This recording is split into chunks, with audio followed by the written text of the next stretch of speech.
Charisma Quotient. I'm your host, Kim Seltzer, a dating and makeover expert, where I will help you build confidence, make connections, and find love from the outside in.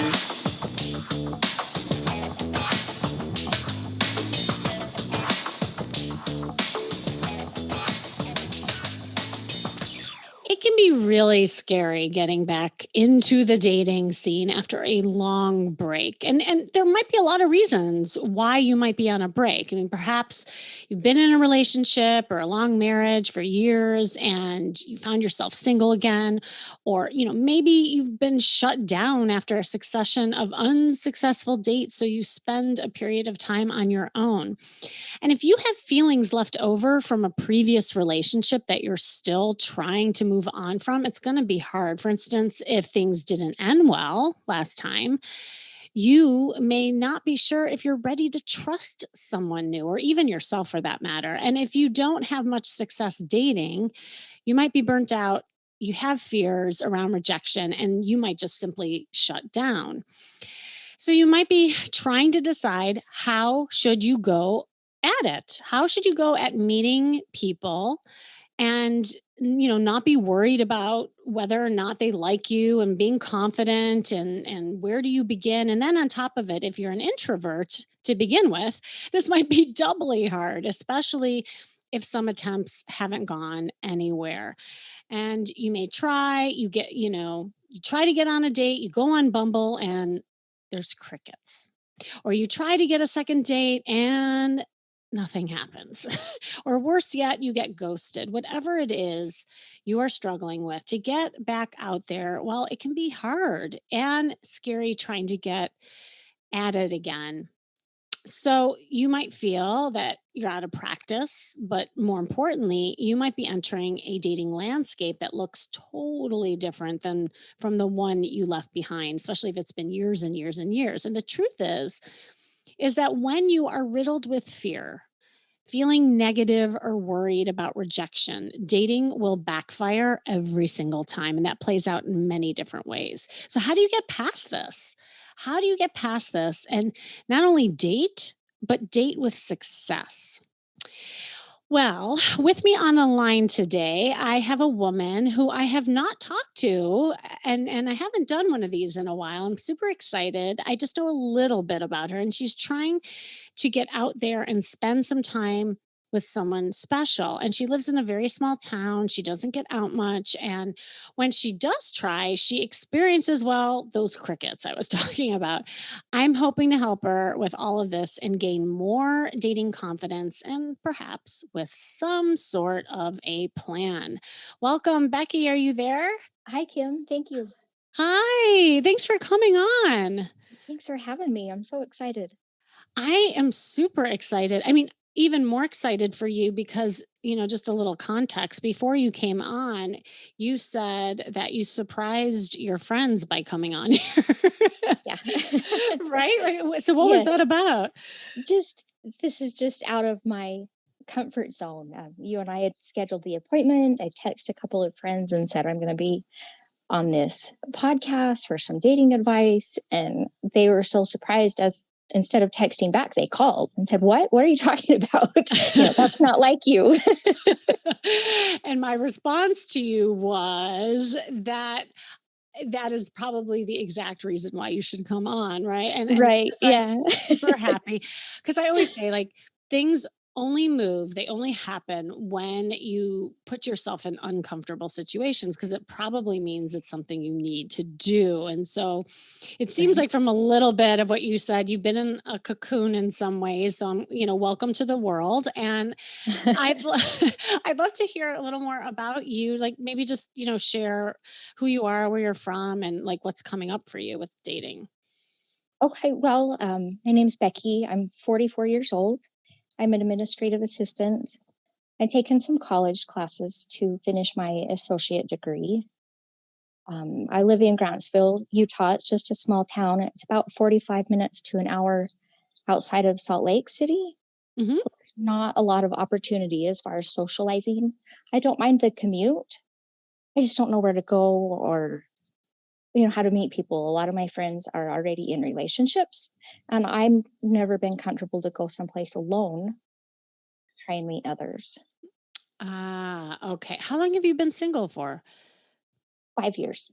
Oh, 5 years. And Mhm. before that, were you in a relationship and have you dated?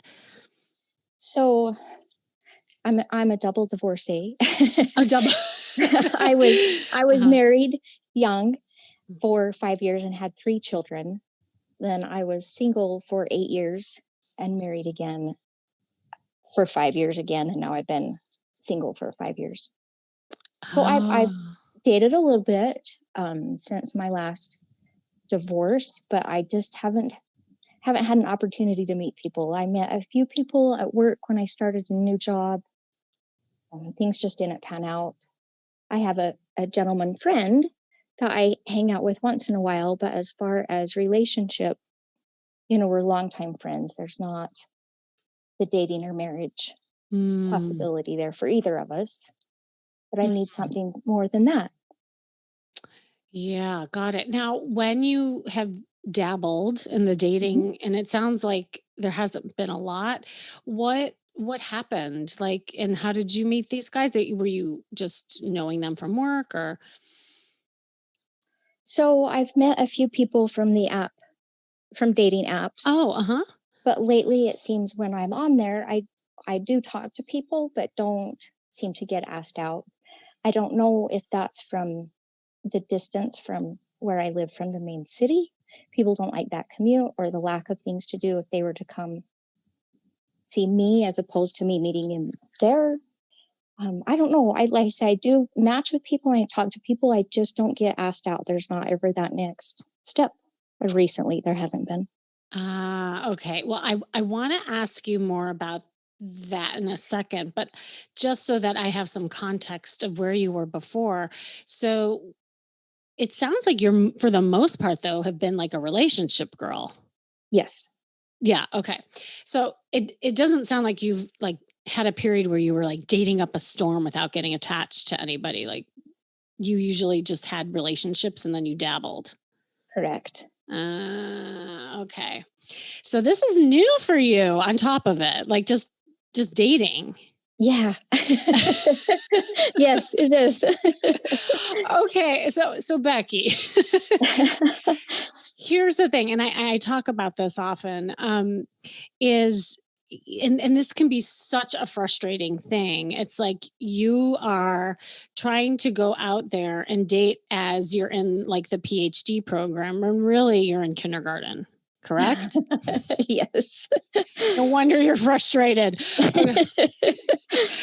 Like just, and because that's the thing, relationships are one thing, but dating is another. The art of dating and being able to just, meet a bunch of people and flirt and have fun and not get attached to anyone. That's like a complete, it sounds like completely like foreign to you. Yeah, it is. Uh-huh. Okay. So tell me more about that. Like when you are on the apps, like how it's showing up now, Mhm. people match with you, but then like what exactly happens? Like are you even having conversations and Not a lot more than just small talk. How are you? How are you doing this weekend? What do you do for a living? Just really small talk. It doesn't really go beyond that. okay, so that's your first problem is never just ask how are you. Okay. That's going to crash and burn every single time. Okay. No, no, this is why I'm getting like a little more information because how comfortable are you with like flirting? I I've always been called a flirt, but I guess it Oh, just takes a minute to get it out of me. I have to talk for a little bit first. I don't just immediately come across flirty. okay. Like how long are we talking? I mean, minutes, hours, days, weeks? No, just a few minutes. Okay. It can Okay. come out pretty quick if I'm interested. Yeah. So there's a flirty Becky in there. We gotta like unleash her Yes. maybe a little earlier, but that's okay. Okay. Okay, that's right. And then okay, so the conversations sound like they're pretty like benign. Like, it's just, how are you? Like, niceties is what I call. Yes. So it I equate it to, like, maybe watching a conversation that you might have on LinkedIn, or just like, hello, how are you? Good day, goodbye, kind of thing. Right. Okay. So there seems to be some sort of lack of flirting in the beginning. So Hmm. the slow to warm up thing. Tell me more also about, like, your social life and just how you are socially.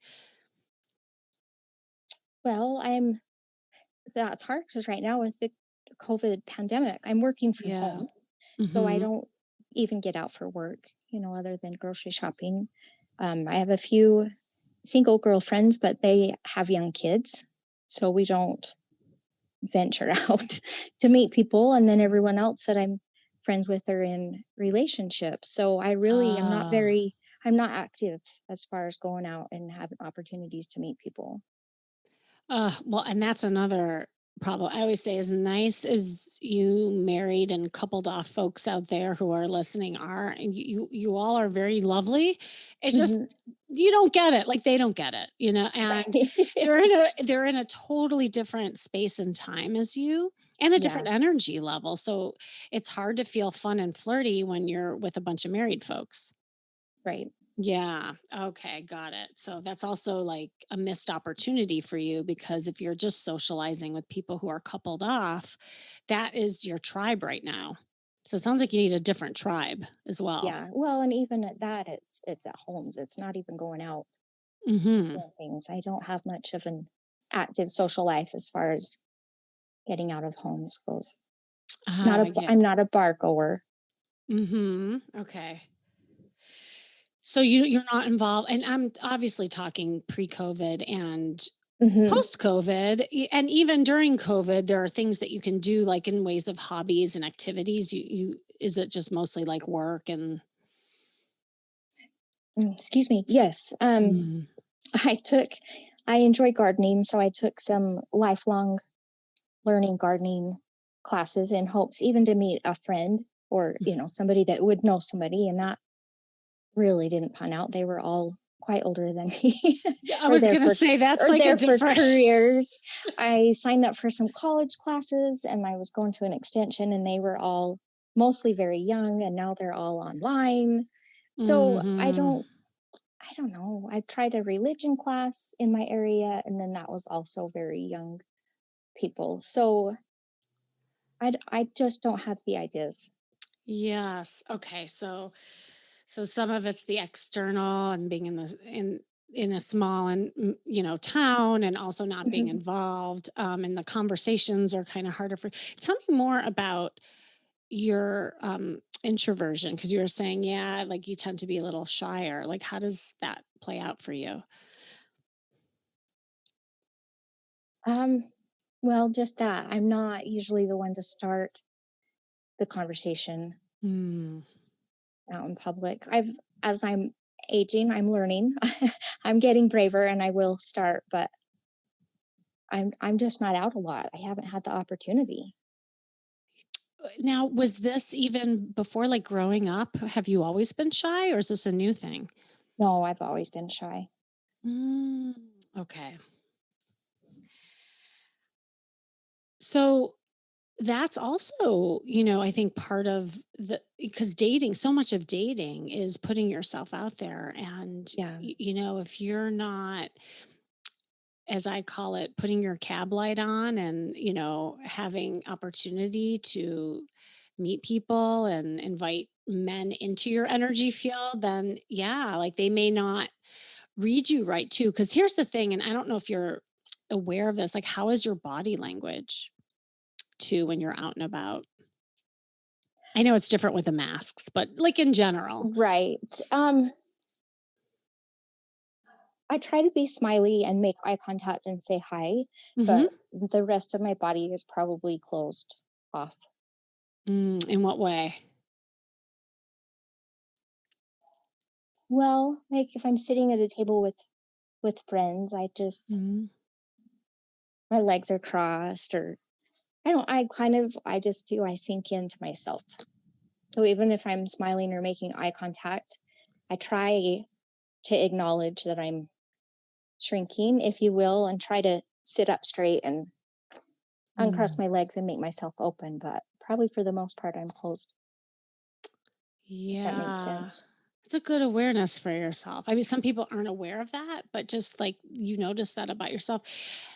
And what goes on? Like, are you in your head a lot? Like, are you thinking a lot? Just nervous. How do I look? Nervous. What do I say? Am I too Mm. old? Yeah, I'm in my head. Conscious. AKA, yes, I'm in my head. No, but I love that you just said the inner dialogue. I think that's such a common thing because it's true. Like when you're retreating in your body and also like almost that wanting to hide kind of effect that you're Yes. talking about, what happens is that there's an inner dialogue with that.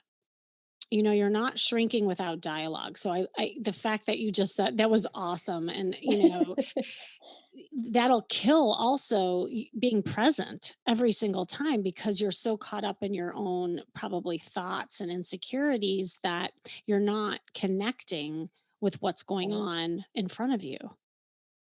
That makes sense. Yeah. Okay, got it. And then with the shyness, like do you have a hard time, just expressing your feelings and thoughts? Do you tend to listen more?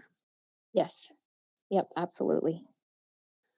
And here you are on a podcast with thousands of people. No, I'm just kidding. Oh, don't say that. See, you forgot. You forgot. Scared to death.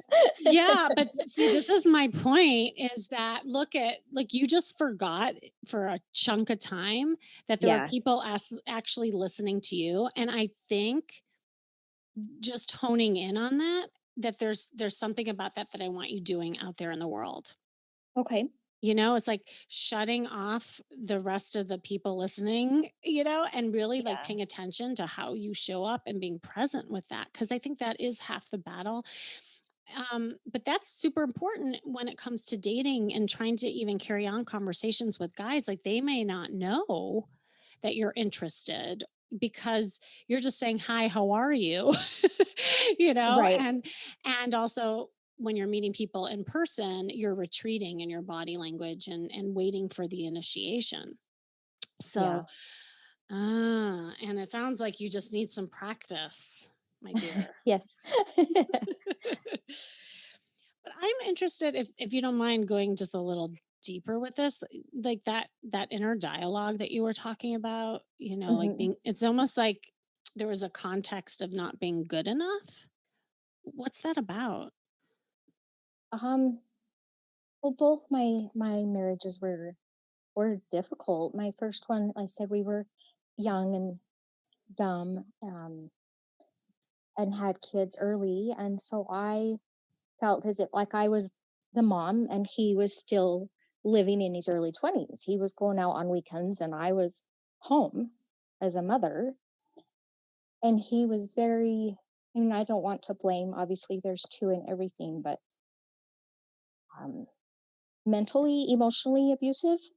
Mm. So that it took me a long time to come out of that and find myself again. And then with my second marriage, he was an alcoholic and controlling. So again, it was a little bit of the emotional, mental abuse that I had to get through. So yeah, there's been a lot of that. Mm. Oh, Becky, I'm sorry about yeah, Oh, thank you. that's hard. Well, and with that dynamic too, both with the alcoholism and controlling guy and the emotionally abusive, is Hmm. that you're forced also to shut down your voice as well and just try to like calm the system. Did you find yourself doing that a lot? Absolutely. Mm. Absolutely did. How did that play out for you? Like, what would you do? How would you act? What would you say? In my second marriage, it cut me off from friends and even family. He was very Mm. untrusting, like would check my phone, accuse me of this, accuse me of that. Um, and so I just shut down. I didn't do any of the things he accused me of. Looking back, it's possible he was doing those things. I don't know. Mm, and that's why he didn't trust. But so I just shut back. He says, I don't feel like you should go out with girlfriends when you're married. Okay. So I didn't. I didn't do dinners. I didn't go shopping. I just said, okay, and cut that stuff out. mm. You know, what you're describing is, it's like your identity was almost taken away from you, Oh, or absolutely. right, or shaped in a way that really wasn't authentically you, like you had to become something just to make things okay, or not have just that conflict or stress happen. Yes. Yeah. Hmm. Has that been something that's been familiar to you? Like, did you grow up in a home that was similar?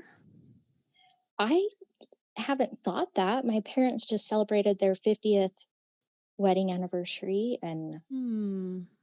I've always felt that I've come from a loving home. We're still very close, but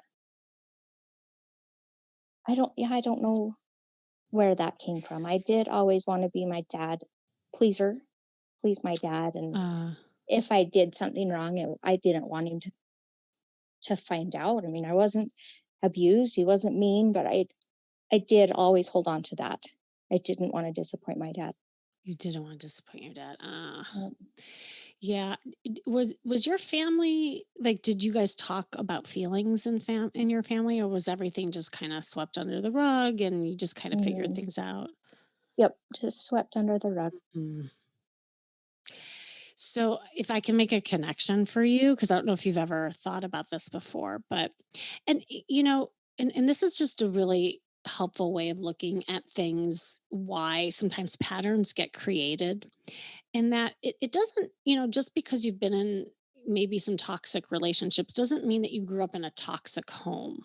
A lot of Hmm. times people think that, but there's some dynamics that form with your ascribed role that just gets something that you're really familiar with. And so that you carry on that role in your other relationships. And sometimes that attracts the wrong one.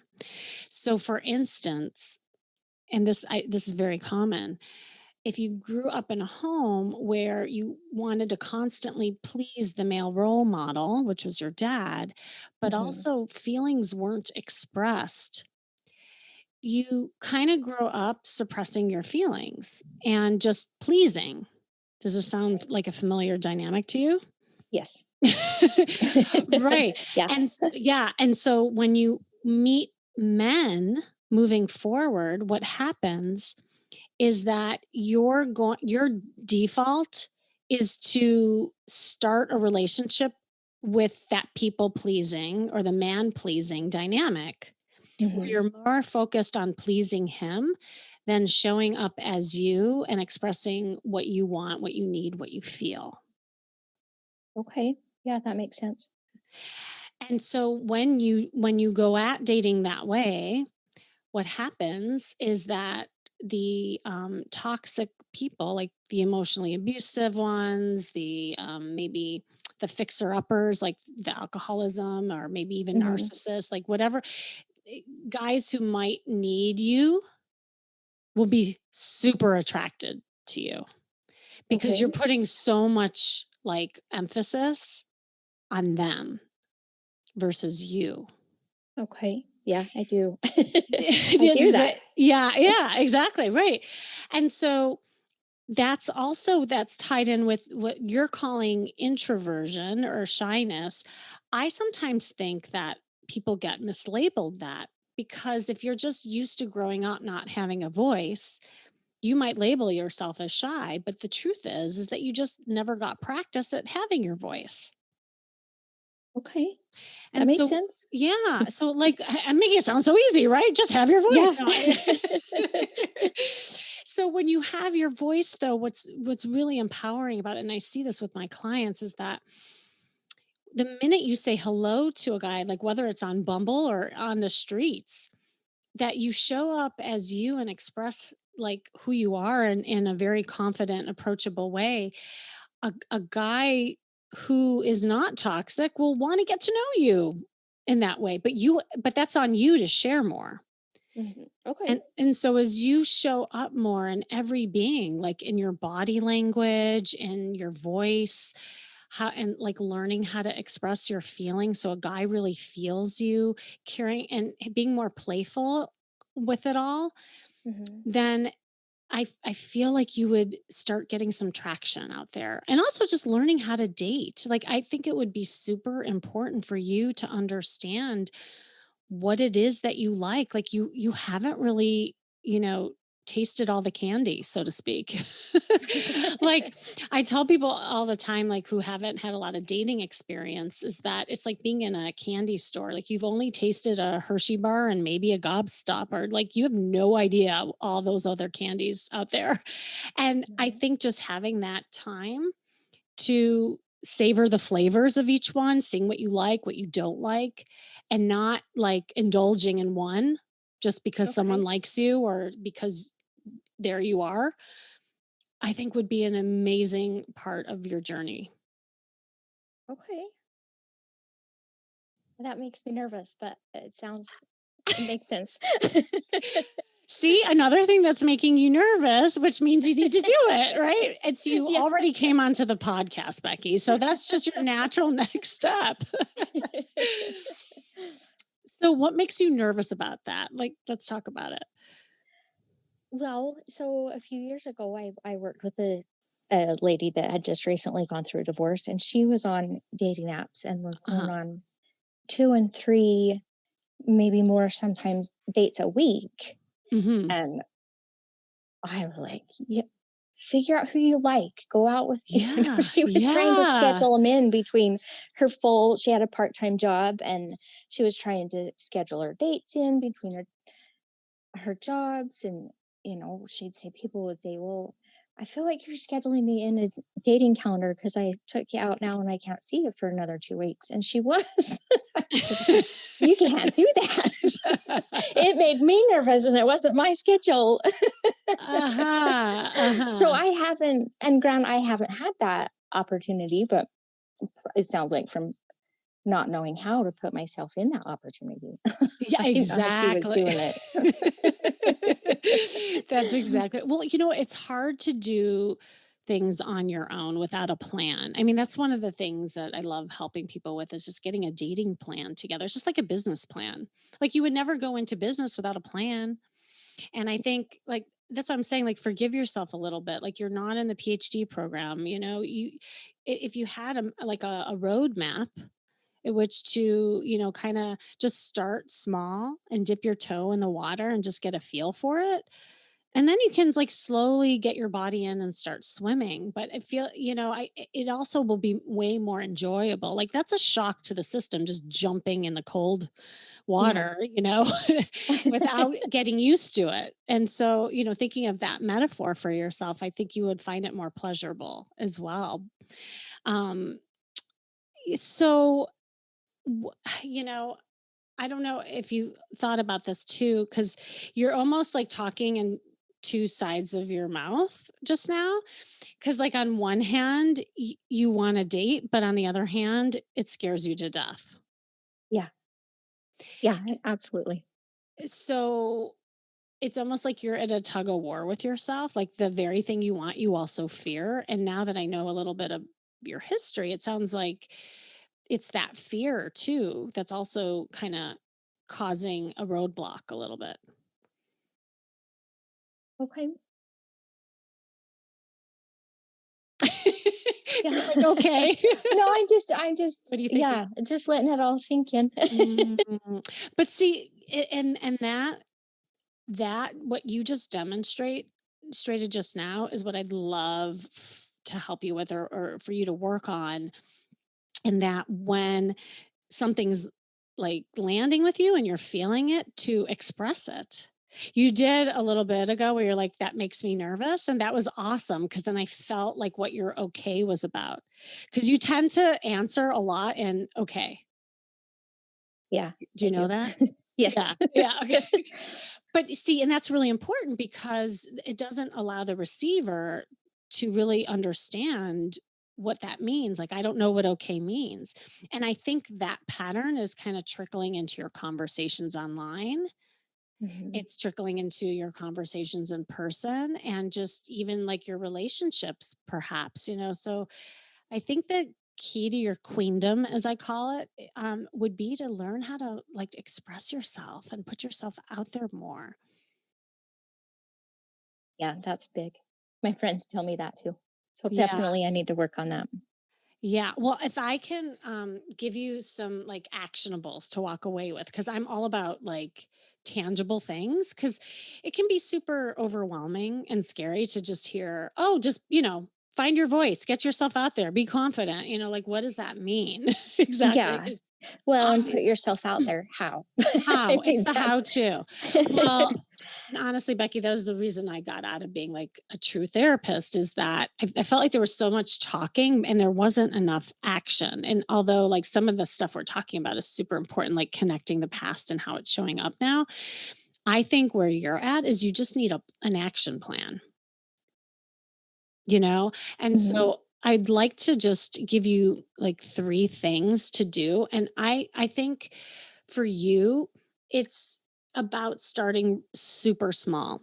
Number one is I would practice doing conversations online and start a conversation. What site are you on or what app are you on? Bumble right now. Okay, perfect. Because that allows the woman to kind of say the first thing. Instead of saying, "Hi, how are you?" which is seriously the worst thing you can do because that goes nowhere fast. Okay. Try, try to find something in the gentleman's profile that you're curious about and ask him a question about it. So if the guy has a picture of him and a cat with a cat, ask him about his cat. If he talks about traveling to Spain, ask him where in Spain he went. Because what that will do is help him engage in a more specific conversation. And then it'll allow you to share some things about you, especially if it's something that you relate to. Okay, I like that. Yeah. And, I Yeah, have like this. find out on his profile so that Mhm. I'm talking about him. I like that. Exactly. Exactly. Cause, the hi, how are you is such a general like thing. Most people will just say, I'm great. And you? How's your Right. day going? And then where are you supposed to go from there? And so I have this whole thing in my Love Academy program that I do with my queens is that we actually we go online together and we look at conversations and we dissect it together. And sometimes I'll even have the women, put some different lines in there while their profiles up, and it's amazing how just by changing a few ways of the conversation these women get asked out right Oh, there, wow. right in front of us. Yeah, right in front of us.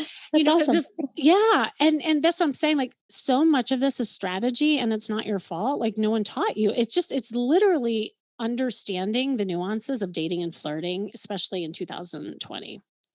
If you're listening to this beyond, good for you. I'm sure it's different now, but if you're listening to this in 2020 in COVID land, it is. It's a different thing. And I believe this whole way of dating is here to stay.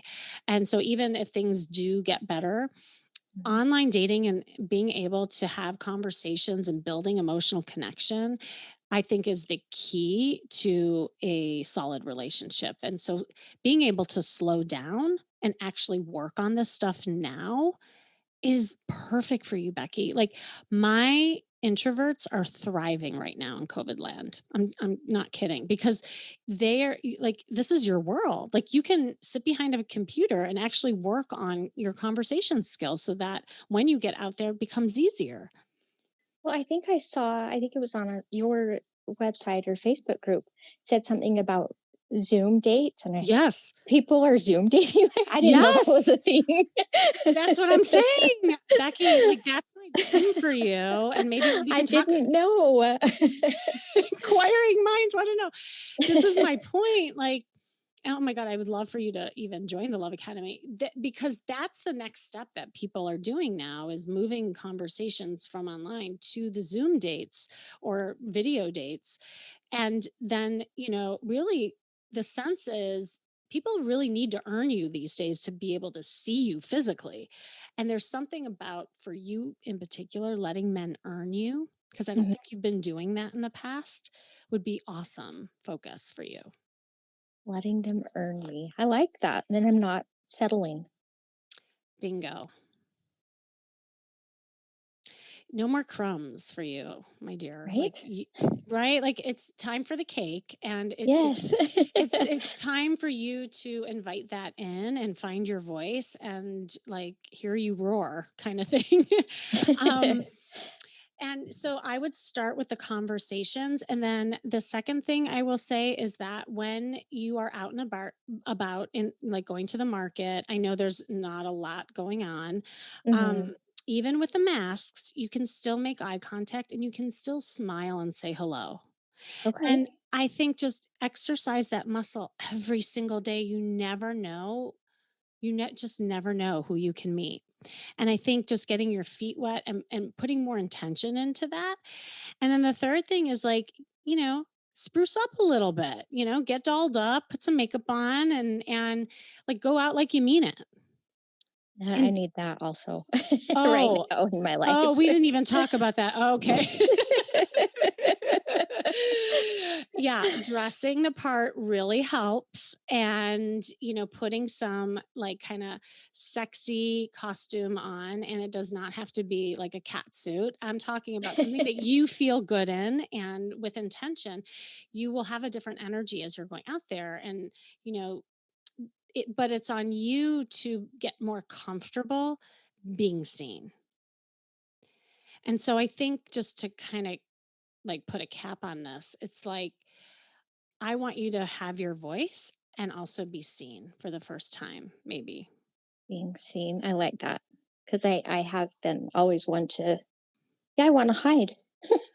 Exactly. And I so know that, Becky, like my journey, I don't know how much you know about my journey, but it wasn't until I came out of my big mommy black clothes into my red dress that I got to practice being seen. It was super scary. But Yeah. again, that's what caused the shift for me. And I think there's something, yeah, about that for you that would be just a perfect start. To be seen. Okay. Yeah, definitely need to work on that. What's coming up for you around that? Maybe shopping. Get some. Just start, yeah, something Yeah. tangible. Yeah, Mm. I had a friend, well, my friend that was going on all of those dates, her comment was, "Don't you love dating and getting dressed up?" And no, I don't, but Ah, I didn't have all of those dates like her. So for me, no, I didn't enjoy it. So I need to go shopping and find something I do feel good in and want to be seen in. yes. Oh, and I'm happy to help you with that too. As you know, that's like my superpower. I love helping. We could start with a virtual makeover. That's the thing. It's just like it's starting somewhere small. And I Yeah. promise you, it's like rolling moss. It'll keep collecting and it'll feel easier and easier and more fun, like your friend was saying. So, Yeah. well, Becky, thank you so much for coming on. Like you were awesome. And I'm just so happy that you got out of your comfort zone and put yourself out. Like this is where it all starts right here today. And now you I'm have like a record of it. I'm grateful for the opportunity and I took notes, so I'm ready to go. And I've got friends that'll make sure I stay on it. That's awesome. That's awesome. What is like one big kind of aha or takeaway that you had from this? The being seen, getting spruced up and being Mm. seen. Mm. Okay. Well, I'm going to hold you to it. I'm going to see you Okay. one day. Maybe you can start by posting a picture of you in the Facebook group. That would be super cool. Okay, I can do that. Okay. Can I hold you Yeah, accountable for that? absolutely. Oh my God. That's awesome. Absolutely. All right. Well, Becky, thank you so, so much. Well, you're welcome. And thank you, Kim. I appreciate all the tips and advice. And thank you for listening. For those of you who are joining me today, this has been the Charisma Quotient, and I'm your host, of course, Kimmy Seltzer. And remember, you can build confidence, make connections, and find love from the outside in. And if you are feeling stuck in your love life and trying to muster up the energy to date after months and months or even years of not putting yourself out there, then I have an opportunity for you. And this is something brand new I'm excited about. This coming Thursday, actually, as you're listening to this, it'll be tomorrow. I'm doing a free fireside chat Thursday. December 17th at 4 p.m. Pacific time. And it's about the biggest dating mistakes of 2020 and the new trends to attract the one in 2021, which is like the perfect theme after talking with Becky. Reserve your seat. It's a private Zoom session where I'll be giving you a dating plan that will not only boost your motivation and confidence, but also your ability to attract men as you head into the new year. And oh, yes, you can apply to get some hot seat coaching by me, like I just did with Becky. But you have to register, and there's limited amount of people that can be in my Zoom room, I am told. So you definitely want to hop on that. Just think of this as like a live podcast where we'll be all together in a virtual room, and it'll be super fun right before the holidays. And remember, working on you is working on your dating life. And stay tuned until next week with more tips on how to feel and look fabulous every day.